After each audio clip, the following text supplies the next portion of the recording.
Tidak ada yang bisa membatasi kuasa Tuhan. Apapun agamamu, apapun ilmumu, apapun kehebatanmu, jika Tuhan sudah bekerja, Roh Kudus sudah bekerja, maka saudara akan takluk dan beriman kepadanya. Yesus Kristus adalah Tuhan dan Juru Selamat. Ini adalah pesaksi kita yang akan memberkati saudara. Ini menceritakan bagaimana dulunya sangat kuat dalam imannya, menjalankan ritual agamanya, bahkan tidak pernah absen. Tetapi saat ini ia mengakui Yesus. Saksian yang pertama adalah pada awalnya keluarga saya adalah keluarga yang sangat-sangat taat kepada agama. Jadi setiap hari saya melihat orang tua saya benar-benar mereka melakukan yang namanya ibadah yang begitu rutin setiap hari. Nah, di situ saya melihat ada hal-hal yang juga ditambahkan adalah orang tua saya itu benar-benar kuat dalam hal kejawen. Jadi selain agama yang lama, seberang juga ditambah dengan hal-hal yang berbau ritual seperti itu ya. Jadi kental dengan hal-hal yang kejawen seperti itu. Nah, sewaktu muda, bapak saya itu juga adalah seorang yang aktif di dalam aktivitas keagamaan. Jadi pernah juga mengajar seperti itu. Nah, di luar itu bapak saya juga sangat kuat dengan hal-hal yang berbau supernatural. Jadi orang tua saya dulu benar-benar punya ilmu atau dibilang kesaktian seperti itu. Kemudian juga senang berpuasa, kemudian senang juga berguru, senang juga melakukan tirakat di tempat-tempat yang keramat atau angker dengan tujuan adalah untuk meningkatkan kekuatan secara batiniah, secara spiritual, juga bisa mendapatkan hal-hal seperti kayak pusaka seperti itu, keris begitu. Nah, itu yang bapak saya sering dapatkan ketika melakukan hal-hal ritual di tempat-tempat yang cukup keramat begitu. Nah, akhirnya bapak saya pernah sampai mendapat julukan dukun tiban. Jadi dapat ketika bapak saya itu melakukan ritual selama 21 hari di sebuah pemakaman keramat. Nah, di situ ketika bapak saya selesai itu, hari yang terakhir itu tiba-tiba bertemu dengan orang asing seperti itu, di mana orang itu juga mendapatkan wangsit atau mimpi untuk mencari orang yang berasal dari pekuburan dengan ciri-ciri sebagai berikut gitu kan. Nah, akhirnya bapak saya itu dipanggil ke rumahnya, diminta mengobatin orang yang sakit itu. Pertama bapak saya bingung, bagaimana cara ngobatin ini gitu kan, karena bapak saya nggak punya kemampuan untuk ngobatin orang gitu kan. Tapi nah, ketika bapak saya diundang oleh orang ini untuk ke rumahnya, bapak saya melihat di situ ada kakaknya dia yang sakit sudah belasan tahun itu tidak bisa bergerak. Jadi seperti apa yang namanya orang Jawa bilang kayak mayat hidup lah seperti itu sakitnya. Nah, bapak saya tiba-tiba diminta untuk mengobatin, ya bapak saya juga akhirnya mengobatin dengan ala kadarnya. Nah, tiba-tiba orang itu bisa bergerak, bisa duduk, dan akhirnya sembuh normal. Nah, di sini awal bapak saya mulai dipanggil sebagai dukun di daerah itu. Jadi terkenal kemana-mana, dan banyak hal yang bapak saya kerjakan secara gaib dengan kuasa yang bapak saya dapatkan itu. Nah, kemudian bapak saya lama-lama malu karena masih muda tapi dipanggil dengan julukan Ki. Biasa kita kalau paranormal dipanggil misalkan Ki Sapa gitu ya. Bapak saya akhirnya malu dengan julukan itu. Akhirnya bapak saya mencoba untuk pergi dari desa itu, yaitu ke daerah Denpasar Bali, merantau. Bapak saya juga nggak mau menekuni itu secara terus-menerus gitu kan, karena memang mungkin bapak saya juga merasa ini juga bukan panggilan, tapi ada satu kekuatan yang menarik buat saya untuk selalu bisa harus di situ gitu sih kekuatan itu. Dan akhirnya bapak saya pindah ke Bali itu bersama dengan saya itu masih juga aktif memegang barang-barang seperti itu. Jadi ketika tahun 62 bapak saya itu pindah ke Bali, bekerja di PT Utama Karya di Denpasar di sebuah proyek besar di perluasan Bandara Igusti Ngurah Rai. Bapak saya juga masih memakai barang-barang seperti itu. Jadi kalau saya cerita mungkin sangat panjang sekali. Jadi intinya dengan kekuatan itu Bapak saya bisa melakukan hal-hal yang di luar nalar gitu kan. Misalkan kayak pohon angker yang tidak bisa ditebang hanya dengan satu doa, satu mantra dengan satu barang pusaka, maka pohon yang besar ini pun bisa tumbangkan dengan mudah seperti itu. Nah, akhirnya suatu ketika saya tinggal di Bali pada umur sekitar 11 tahunan itu, tiba-tiba ada seorang pendeta hamba Tuhan dari gereja yang mendengar kalau bapak ibu saya itu bisa masas atau bisa mijat terutama tulang terkilir seperti tulang urat terkilir, keseleo, capek-capek gitu. Nah, singkat cerita, gembala ini datang ke rumah saya. Setiap ke rumah saya, Bu Gembala selalu bertemu dengan bapak saya. Setiap pertemuan itu selalu sharing tentang kasih Tuhan, tentang firman Tuhan, gitu ya. Nah, tapi bahasa pertama menentang, gitu kan. Terjadi perdebatan di situ. Saya sebagai anak ya hanya bisa melihat, gitu kan. Namun lama-lama pendeta juga nggak mau nyerah ya, terus bapak saya diserang dengan firman, terus sampai akhirnya bapak saya itu kemudian mulai terbuka pikirannya, hatinya. Akhirnya bapak saya pinjam Alkitab itu. Akhirnya saya cerita, Bu Gembala kasihlah sebuah Alkitab. Tujuan bapak saya pertama adalah bagaimana mengcompare antara Alkitab dengan yang satu lagi. Nah, tujuan bapak saya kedua adalah untuk bisa mematahkan kebenaran dari isi Alkitab. Namun kebalikannya, pada suatu hari, suatu malam, ketika Pak Salim baca itu, kok ketemu satu titik temu di situ. Di mana bahwa nanti akhir zaman yang datang kedua kali adalah Nabi Isa Al-Masih. Wah, saya ingin tahu siapa Nabi Isa Al-Masih ini, gitu kan. Nah, dilihat lagi di buku yang sebelah, itu terpampang juga jelas juga, oh si ini, gitu kan. Akhirnya Bapak saya mulai berpikir, terus akhirnya saya juga cerita bagaimana ya kebenaran ini ya, kok saya agak ragu nih dengan yang lama ini, agama yang lama ini, bagaimana ya enaknya gitu kan. Akhirnya diskusilah dengan ibu saya waktu itu. Kemudian singkat cerita, bapak saya mengontak ibu gembala ini, tujuannya adalah saya ingin mengenal lebih dekat siapa Isa Al-Masih ini, siapa Tuhan Yesus ini gitu kan. Kenapa kok sama-sama lahir dari Bunda Maria, yang satu dari Maryam, satu Bunda Maria, kok ada persamaan di sini gitu. Akhirnya bapak saya ditawari untuk ayo kita gabung di gereja gitu kan, bersama-sama kita mengenal kebenaran gitu. Akhirnya bapak saya dan saya semuanya pertama kali saya itu datang ke gereja. Kita berpakaian rapi, ala kadarnya, datang ke ibadah itu, kita tuh kayak orang bingung Pak, karena melihat situasi berbeda dengan kami yang lama. Kok semuanya rapi-rapi, terus kemudian mereka semua bawa Alkitab, mereka nyanyi-nyanyi gitu kan, aneh buat kami gitu kan, aneh sekali gitu. Tapi ya karena orang tua sudah mengajak saya, yaudah kita coba ikutin ibadah itu sampai selesai. Itu terus berjalan waktu. Nah, dalam perkembangannya saya melihat begini, di gereja ini rupanya masih ada hal-hal lama yang masih mereka kerjakan. Jadi contoh misalkan, saya lama itu sudah berusaha melepas yang namanya kuasa-kuasa, doa-doa, mantra-mantra, bahkan bapak saya juga sudah memberikan pusakanya kepada orang lain gitu kan. Tapi saya temukan beberapa, bukan semua, beberapa, mungkin rata-rata, teman-teman saya itu masih memakai barang-barang itu. Nah, saya lama-lama berpikir gitu loh. Berpikir saya ini melepaskan itu kok ketemu lagi yang sama gitu loh. Hanya beda istilahnya beda hanya baju aja tapi dalamnya sama nih gitu loh.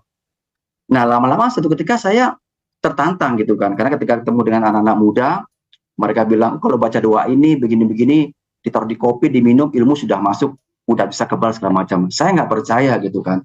Dimana saya pelajarin kalau ilmu itu harus dengan membayar harga, yaitu puasa, yaitu tirakat, terus baca mantra berulang-ulang kali, gitu kan, baru ilmu itu bisa masuk dan dipraktekkan seperti itu. Akhirnya saya tertantang, hari itu saya coba puasa, saya kembalikan lagi ilmu saya itu, saya puasa, kemudian besok saya ketemu teman saya tes. Ini ada telur, gitu kan, ini yang simpel aja dah, coba tolong pecah telur ini kalau bisa. Itu ditekan begitu rupa, sampai muka merah itu nggak bisa pecah-pecah. Ulang-ulang, sampai sekitar 5-10 itu dicoba nggak bisa pecah-pecah. Ini batu apa telur ya kok gitu kan? Telur gitu kan. Kok keras sekali kayak batu ya? Inilah ilmu, saya bilang gitu kan. Kalau teman-teman punya ilmu, inilah ilmu yang saya milikin gitu kan. Terus akhirnya, wah saya percaya telur nih. Oke, saya ambil isinya, kekuatannya saya pecahkan. Pecahlah dia. Jadi seperti kayak bola yang meledak itu, duar gitu, pecah di situ. Kemudian saya tes juga ketika teman saya adu ayam, ketika ayam saya itu mulai loyo, saya hanya baca mantra, saya pandang ayam, tiba-tiba kayak ada power lagi, itu bisa mengalahkan lawannya gitu. Jadi itu yang saya miliki gitu. Nah, lama-lama kok saya merasa kering saya. Di sini saya nggak bisa bertumbuh rohani saya gitu kan. Apa yang salah gitu loh. Sampai saya berpikir, di yang lama dengan satu mantra itu dibaca berulang-ulang, kemudian dengan ritual puasa, pati geni gitu kan, nggak makan dalam situasi malam, itu punya power. Berarti ayat firman Tuhan bisa saya pakai seperti itu. Jadi sampai kebayang ke sana saya untuk mengolah itu gitu aja. Karena saya mau berbeda. Yang lain Kristen tapi kok masih begini, saya mau beda. Saya mau ambil dari firman Tuhan, saya nggak mau pakai yang lain gitu kan. Nah, lama-lama suatu ketika entah kenapa kok setiap saya dengar lagu pujian di gereja, lagu pujian di kaset itu, kok saya kepingin menangis gitu. Ada apa dengan saya ini gitu? Kok tumben saya kok kayak cengeng begini gitu loh. Saya nggak pernah dulu saya berantem, nggak pernah nangis begini, tapi kok ini kok saya nangis begitu kan. Dan akhirnya suatu ketika saya ketemu dengan satu jemaat. Nah, jemaat ini berbeda dengan yang lain. Di mana setiap ketemu dia ini selalu sharing tentang firman Tuhan. Yang pertama saya lihat. Kemudian suka berdoa. Kemudian ketika berdoa ada bahasa baru saya nggak tahu apa itu gitu kan.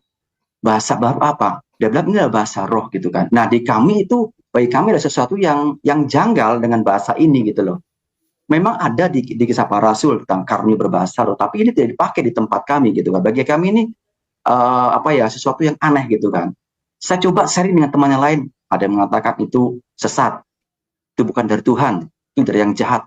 Kenapa? Karena karunia itu sudah selesai di zaman para rasul. Sekarang sudah tidak ada lagi. Karena kalau kita sakit, ya kita harus ke dokter, ke medis, seperti itu. Nah ini bertentangan dengan saya gitu loh. Nah lama-lama saya berpikir, yang salah siapa sebetulnya? Yang benar siapa nih? Orang itu, jemaat ini, anggota ini, atau yang lain? Karena yang lain ini mereka menganggap diri yang benar, tetapi kehidupannya tidak benar gitu loh. Jadi suka minum, ya kan, kemudian suka ke tempat-tempat yang terlarang seperti itu, suka berantem seperti itu. Nah ini berlawanan gitu kan, punya ilmu-ilmu, wah ini yang benar yang mana nih gitu kan.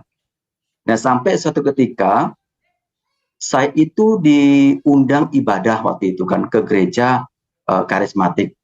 Ketika ibadah itu, saya nggak tahu juga kenapa, kok saya mau nangis lagi di tempat ini. Apa yang salah dengan saya ini? Gitu kan. Keluar air mata saya. Cuman belum lepas, belum plong seperti itu rasa dalam hati saya ini. Akhirnya, udahlah saya pulang dari ibadah itu dengan bertanya-tanya nih, ini benerkah? Mana yang bener, mana yang sesat? Saya masih bingung waktu itu. Nah, kemudian lama-lama saya ketemu dengan calon ibu mertua saya, karena waktu itu belum menikah. Ketika saya berkunjung ke rumah ibu mertua saya ini, waktu itu beliau mengatakan, Eko, coba nanti Eko ikut komsel, ikut ibadah keluarga di tempat kakak. Nanti di sana akan dilayani pelepasan, doa pelepasan. Saya berpikir lagi, doa pelepasan apa lagi ini, gitu kan. Di tempat saya nggak ada nama doa pelepasan, gitu kan. Ini benerkah atau tidak? Nah, ketika ibu mertua saya mengundang saya nggak tertarik. 5 kali diundang, saya nggak mau datang. Saya masih pakai yang lama. Apa yang lama itu? Yaitu tadi saya ruwatan, menghubungi paranormal, ruwatan. Memang ruwatan itu membuat pikiran saya fresh. Namun hanya berjalan sekitar 3 minggu, 1 bulan. Kemudian kusut lagi saya, mulai bingung lagi, kering lagi gitu kan. Dan ini saya sadar Bapak Ibu, saya baru tahu kalau ruwatan itu tidak bisa menyentuh sampai ke hati. Hanya sampai di batas pikiran. Sedangkan Tuhan itu menjamah sampai di hati. Ketika hati kita dijamah Tuhan, maka semuanya akan lepas. Dan pikiran kita juga akan terlepas dan menjadi baru. Dan ini saya dapatkan kebenaran dari firman Tuhan. Kemudian akhirnya saya ruwatan nggak menemukan solusi. Tetap kusut, tetap gelisah, tetap takut, dan sebagainya. Saya menyerah akhirnya. Ketemu dengan ibu tua saya, oke tante, saya mau ikut komsel ini. Gitu kan. Akhirnya saya ikutlah komsel itu. Gitu. Ketika konsep itu berjalan, ibadah itu berjalan begitu rupa, saya melihat ada yang aneh nih, orang-orang kok pujanya kok kok usuk sekali gitu kan. Mereka nyembahnya kok luar biasa sekali, tutup mata gitu kan. Nggak ada yang merokok, nggak ada yang aneh-aneh gitu kan. Saya merasakan ada damai di situ. Sehingga kita saya bilang Pak Pendeta, Pak, saya minta doa pelepasan. Nah, pada saat itu Pak Pendeta saya bilang begini, Pak Eko pernah belum mengundang Tuhan Yesus sebagai Tuhan dan Juru Selamat secara pribadi? Di mana itu tertera di dalam kitab, sebentar ya, di dalam Roma 10 ayat 11-10 dikatakan, sebab jika kamu mengaku dengan mulutmu bahwa Yesus adalah Tuhan dan percaya dalam hatimu bahwa Allah telah membangkitkan dia dari antara orang mati, maka kamu akan diselamatkan. Karena dengan hati orang percaya dan dibenarkan, dan dengan mulut orang mengaku dan diselamatkan. Nah, disinilah akhirnya saya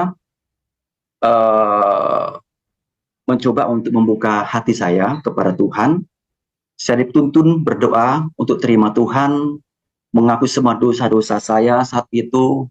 Nah, ketika selesai saya berdoa, ketika gembala itu tumpang tangan atas kepala saya nggak tahu kenapa tiba-tiba kayak ada sesuatu kekuatan strum gitu ya, kayak strum itu mengalir kepala saya ini terus sampai ke hati saya. Itu saya menangis begitu rupa. Saya menangis. Tiba-tiba itu berlangsung sekitar mungkin 15-20 menitan saya menangis gitu. Itu maaf sampai ingusan ini keluar dan sebagainya keluar di situ. Nah, ada yang aneh Bapak Ibu. Ketika selesai itu, saya itu berdiam diri. Saya diam dulu gitu kan. Saya berpindah beberapa lokasi waktu itu. Kok tiba-tiba ada yang aneh dengan hati saya ini, diri saya ini itu. Saya temu dengan teman saya bilang gini, kenapa Mas kok sampean gelisah pindah sini? Gini Om Andre, saya tuh merasakan ada hutang 1 miliar di dunia ini. Tapi di Rosa ini saya mengalami kelegaan yang luar biasa. Luar biasa. Bebas luar biasa. Lepas luar biasa. Saya nggak tahu apa ini. Tapi saya ini kok rasanya sukacita sekali gitu loh. Ingin menyanyi. Nggak tahu apa yang terjadi di hati saya ini gitu kan. Saya bingung juga gitu. Pokoknya joy sekali di sini. Nah akhirnya setelah itu, selesai ibadah, saya pamit pulang. Sampai di rumah, biasa selama ini saya nggak pernah baca firman Tuhan. Saya ada Alkitab itu ada 5 Bapak Ibu. Tersimpan rapi, berdebu. Saya nggak pernah sentuh waktu itu kan. Tiba-tiba kok saya ingin baca Alkitab gitu loh. Ada apa dengan saya ini gitu loh. Kok tumben sekali ini. Saya baca Alkitab juga baca. Cuma tidak sehaus ini. Baca cuma sesekali 2 kali baca. Ketika ada tugas di gereja, oke saya baca gitu kan. Selebihnya saya nggak baca lagi gitu kan. Tiba-tiba saya tergerak sekali waktu baca Alkitab. Akhirnya saya ambil Alkitab itu, saya bersihkan dari debu, terus saya membuka. Ketika saya buka di kitab Kejadian, kok firman-nya aneh? Kok firman-nya kayak hidup? Firman-nya kayak hidup, kayak berbicara dengan saya gitu. Aduh, saya rasanya luar biasa. Kok firman-nya begini ya? Kok nyata? Kok hidup? Gitu. Kok bisa ngomong sama hati saya gitu loh. Nah, akhirnya sejak itulah saya mulai baca Alkitab terus setiap malam. Sampai saya kerja pun sembah Alkitab. Jadi mungkin itu yang dinamakan dengan kasih mula-mula Bapak Ibu. Jadi begitu rindu, begitu haus akan Tuhan begitu. Nah akhirnya saya mulailah aktif di gereja yang baru ini. Nah setiap hari Minggu itu ketika ibadah, pujian, penyembahan itu terjadi, saya tuh mengalami manifest Bapak Ibu. Manifest itu macam-macam. Dari mulai teriak, kemudian muntah-muntah, jungkir balik, saya bisa keluar kayak silat segala macam gitu kan, meraung-raung. Sampai kesekian kali saya mengalami manifest yang belum pernah saya alami, yaitu manifest seperti ular. Jadi kepala ini meliuk-liuk, badan saya ini menghantam tembok seperti itu, tapi saya nggak rasa sakit. Itu di luar kontrol saya seperti itu. Meliuk-liuk, bolak-balik seperti itu. Nah kemudian, apa yang saya rasakan setelah itu? Ada lagi kelegaan lagi saya terima gitu loh. Ada lagi sukacita baru yang saya terima gitu kan. Nah terus saya berjalan waktu, saya ngalamin ini, tiba-tiba suatu hari saya di kantor itu, entah kenapa ketemu dengan teman saya yang ngalamin sakit di kaki. Saya teringat dengan pesan gembala waktu itu kan, kalau teman yang sakit, Pak Eko silakan olesi minyak urapan, doakan dalam nama Tuhan, maka Tuhan akan bekerja dan melepaskan orang itu dan menyembuhkan dia dengan ajaib. Saya coba, saya praktekkan waktu itu. Tiba-tiba habis saya doakan, anak ini tiba-tiba panggil saya. Kok kakiku gini ya gitu ya. Kenapa? Kok rasanya kayak ada yang pijetin kok enak sekali, kok tiba-tiba hilang semua sakitnya. Hah? Kok bisa begitu? Kan juga heran gitu kan. Kok sakit itu sekarang gimana? Iya, hilang dia sudah enak loh. Makasih ya kok, jangan sama saya, makasih. Saya cuma bisa berdoa. Itu punya Tuhan di bagian Tuhan, mujizat Tuhan bagian saya, gitu kan. Oh iya ya, Tuhan yang mana? Tuhan Yesus, bilang gitu kan. Oh, dia diam pertama, kaget kan, karena saya pengen nama, terus diam begini. Iya, iya, iya, gitu aja. Terus lama-lama ada lagi hal yang lain juga. Teman saya sakit gitu kan, saya doakan dia sembuh, pusing-pusing sembuh segala macamnya. Itu di mana masa-masa saya masih mengalami kelepasan yang Tuhan lepaskan itu dalam diri saya. Tapi Tuhan bekerja. Ini saya rasakan Tuhan itu luar biasa ajaib bagi saya, gitu kan. Dan mungkin saya tambahkan juga di kitab Yeskiel 26 ayat pasal 26 sampai 27, Tuhan katakan bahwa kamu akan kuberikan hati yang baru dan roh yang baru di dalam batinmu. Dan aku akan menjauhkan dari tubuhmu hati yang keras dan kuberikan kepadamu hati yang taat. Nah, di mana-mana masa-masa ini saya peka dengan suara Tuhan. Tuhan seperti berbicara menuntun saya seperti itu.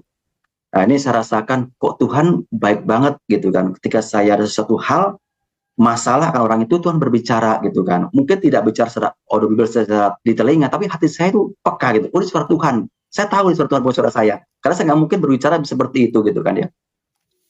Itu yang saya alami gitu kan.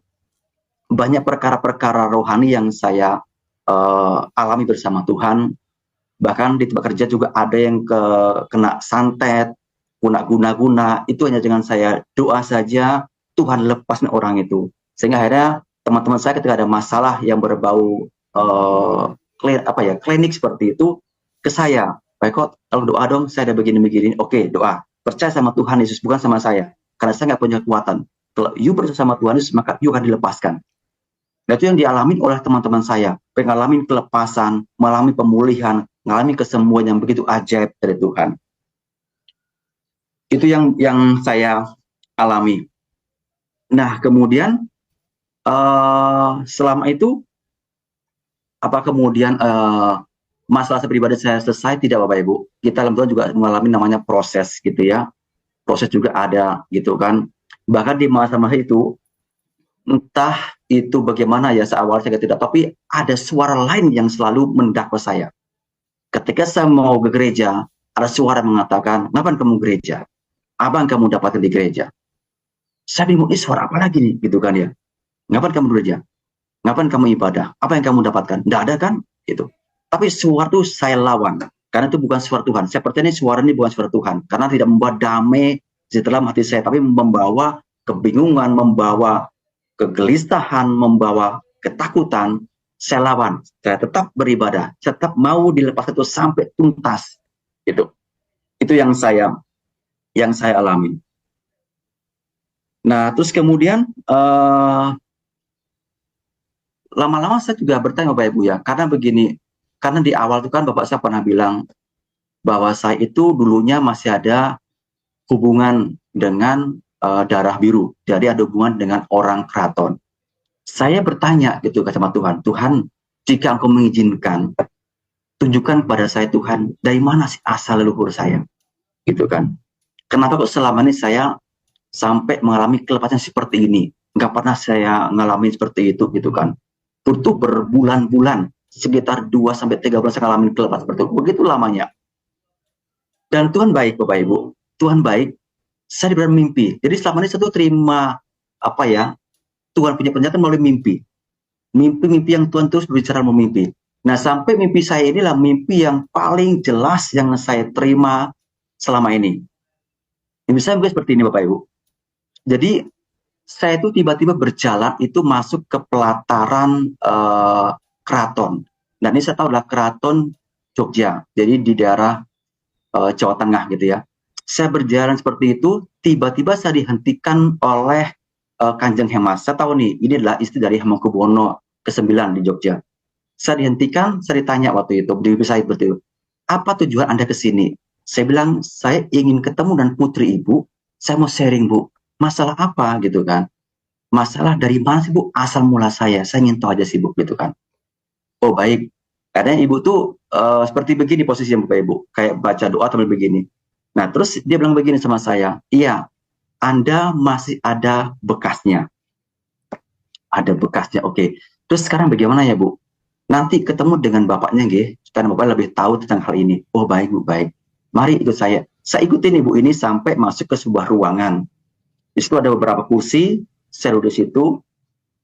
Terus tiba-tiba berapa lama datanglah Hamengkubuwono ini memakai baju kayak baju Pak Jokowi gitu ya, baju putih, baju panjang seperti itu. Ketika dia melihat sama saya tiba-tiba kayak posisi kayak tersungkur, saya sentuh tangannya, salaman betul. Kok ada kontak batin kayak saya mengambil orang tua kandung saya, Pak, seperti itu. Saya baru ngeh nih, saya baru sadar, rupanya dari sini rupanya keturunan saya. Akhirnya saya diperiksa duduk di kursi, kemudian ditanya lagi saya dari mana, tujuannya apa dan segala macamnya. Akhirnya singkat cerita, saya diminta data, nama kamu siapa, terus nama orang tua kamu, hari betonmu atau hari lahirmu kapan, tolong buat di sini ya. Nanti saya akan terima datamu, nanti hasilnya saya beritahu kepada kamu ya. Oh baik, udah saya buat Bapak Ibu, lengkap semua di situ. Terus saya serahkan kepada beliau pergi. Nah setelah begitu, berapa lama kembali lagi. Terus memberi sebuah kertas putih seperti itu. Ini hasilnya setelah dibaca. Saya baca nama Eko Susanto, binti ini, tanggal lahir gini, nama orang tua ayah ini, binti ini, ibu kandung semuanya ditambah, dibagi, dikurang segala macamnya. Terakhir tertera di paling bawah itu jelas sekali bahwa kamu tidak lagi menjadi bagian hak keraton. Waduh, di bisa tuh, waduh, hilang warisan saya ini gitu kan. Waduh, hilang warisan saya ini. Saya bangun tuh kaget, mimpi apa ini gitu. Kok jelas sekali alurnya, jelas sekali ceritanya gitu aja. Akhirnya mimpi ini saya sharingkanlah ke istri gitu kan, begini. Kok mimpi itu kan begitu? Nggak tahu mimpi gini-gini gitu kan. Tiba-tiba Roh Kudus ngomong di hati, secara daging kau masih ingin diakui, tetapi secara roh kami bukan lagi milik mereka, tapi milik aku, kata Tuhan. Waduh Tuhan, terima kasih, gitu kan, terima kasih, gitu. Nah, dengan mimpi ini Bapak Ibu, saya masih penasaran gitu kan. Penasaran, saya ketemu dengan hamba Tuhan yang rupanya dia bekas daripada daerah Keraton Yogyakarta. Jadi dia sudah bertobat dan menjadi hamba Tuhan di situ. Saya cerita hal ini, akhirnya dia bilang begini, Pak Eko, inilah kenapa Anda manifest itu adalah ular. Karena ular ini melambangkan hubungan spirit dengan Nyi Blorong. Jadi gelar darah biru itu rupanya punya hubungan spirit dengan Nyi Blorong. Makanya orang-orang keturunan pasti mereka punya kontak batin dengan Nyi Roro Kidul, Nyi Blorong dan yang lainnya. Karena nama itu diberikan rupanya ada hubungan dengan mereka. Jadi darah biru itu darah yang bukan darahnya biru, tetapi ada hubungan spirit dengan penguasa tertentu, gitu ya. Nah ini rupanya yang saya makanya kenapa dulu kok saya sangat kuat sekali di situ, nggak bisa lepas Bapak Ibu. Jadi namanya mantra itu saya baca, bahkan saya punya beberapa pusaka yang setiap malam saya praktekkan di situ, itu goyang semua. Kamu ada sini nggak? Isi semua bergerak seperti itu. Si A punya ilmu ini nggak? Punya, bergerak dia. Jadi sampai saya bisa menunjukkan roh-rohnya seperti itu. Tetapi saya sadar Tuhan bukan di situ bahwa itu bukan dari Tuhan, tapi itu dari yang jahat. Dan saya bersyukur semua itu bisa lepas, semua karena kemurahan Tuhan, semua anak kuasa Tuhan.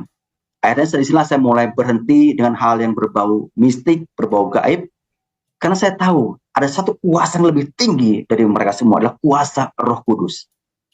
Karena kan Tuhan berfirman bahwa Tuhan roh penolong yang lain kepadamu. Ini yang saya terima. Dan saya bersyukur sama Tuhan bahwa semua itu di bawah kita. Oleh karena itu Bapak Ibu, kalau Bapak Ibu mengalami hal-hal seperti ini, percayalah bahwa Tuhan kita lebih dahsyat. Jadi nggak ada yang bisa melawan dia. Saya pernah juga bertemu dengan seorang dukun dari Surabaya waktu itu, dan dukun ini luar biasa juga. Kenapa? Karena pertemuan saya dengan butuh waktu lama, sampai ada saya doa peperangan di situ dengan dukun ini, dan Tuhan menangkap itu, dan Tuhan berperang menggantikan saya, dan dia akhirnya kalah. Inilah saya melihat bahwa Allah kita tuh Allah yang luar biasa. Jadi makanya saya nggak pernah takut lagi. Orang tuh mau dukun mau berapapun, ininya saya nggak pernah gentar. Selama Allah saya di pihak saya nggak pernah takut. Itu iman saya. Jadi ini saya bawa terus kemanapun. Makanya ketika ada orang punya kuasa gelap, saya nggak pernah gentar. Mau pakai apa silakan. Yuk baca mantra, pakai baca mantra. Saya tes ilmu kamu dengan nama Tuhan saya. Nggak ada nggak bisa jebol. Mau kebal, mau apapun semuanya. Karena saya merasa ada pengurapan Tuhan yang bekerja selama ini buat saya itu luar biasa. Mungkin ini yang saya bisa seringkan, karena kalau saya cerita lagi yang lain juga mungkin akan panjang sekali Bapak Ibu mungkin waktunya ya gitu kan. Jadi supaya lebih lebih dapat gitu kan di sini. Istilah saya benar-benar kami keluarga bisa mengalami yang namanya jamaah Tuhan. Kami bisa mengalami namanya kelahiran kembali gitu kan. Jadi yang namanya karunia besar itu memang masih ada sampai dengan saat ini. Itu pun saya nggak pernah minta, tiba-tiba saya ibadah, saya dibaptis Roh Kudus, saya berkata-kata bahasa yang asing, saya nggak ngerti bahasa apa ini, tapi yang saya rasakan ketika saya berbahasa itu adalah damai sejahtera, sukacita, ketenangan yang luar biasa. Apakah ini sesuatu yang sesat? Nah, ini kita perlu bertanya buat teman-teman kita, wah itu bilang segala macam, kita bertanya lagi, kan di Alkitab, di Firman juga ada. Gitu kan. Jadi ini bukan dipelajari karena, tapi memang benar-benar kita mendapatkan dari Tuhan secara supernatural. Kita minta, Tuhan berikan apa yang kita mintakan di situ. Inilah yang kemudian menjadi saya dan keluarga kemudian ada kita berbalik arah. Dan dulu yang saya suka dengan hal-hal yang berbau mistik, sekarang saya menjadi lawan mereka. Orang itu Bapak Ibu, ketika saya di kantor pun ada orang yang nggak suka kirim magic, saya nggak pernah takut. Semuanya itu Tuhan kalahkan dengan darah Tuhan sendiri. Makanya ketika kita berdoa, kita yakin dan percaya bahwa kita nggak sendirian. Kita bersama dengan Roh Kudus. Kita bersama dengan Allah Bapa di surga. Kita bersama dengan Tuhan Yesus. Jadi luar biasa yang saya boleh sharingkan pada malam hari ini. Baik. Itu mungkin yang bisa saya sampaikan, Bapak Ibu, kiranya boleh menjadi berkat buat kita semuanya. Tuhan Yesus memberkati kita. Haleluya. Firman Tuhan adalah penuntun dalam setiap kehidupan kita, langkah keluar masuk kita dimanapun kita berada, bertindak sesuai dengan firman Tuhan. Firman Tuhan selalu mengajarkan dan membawa kita untuk melihat tentang kuasa dan pekerjaan Tuhan yang begitu ajaib. Bahkan Tuhan mengatakan kepada kita bahwa tidak ada seorang pun di dunia ini yang bisa menyelamatkan manusia. Hanya satu-satunya, Yesus Tuhan dan Juru Selamat bagi orang percaya. Di dalam Kisah Para Rasul pasal 4 ayat 12. Dan keselamatan tidak ada dalam siapapun selain di dalam Dia. Sebab di bawah kolom langit ini tidak ada nama lain yang diberikan kepada manusia yang olehnya saudara dan saya diselamatkan. Hanya kuasa Tuhan, hanya kuasa dan pekerjaan Tuhan yang bisa terjadi dalam kehidupan kita. Puji Tuhan, semoga cerita ini memberkati dan menguatkan iman kita untuk tetap teguh iman kita di dalam Yesus Kristus.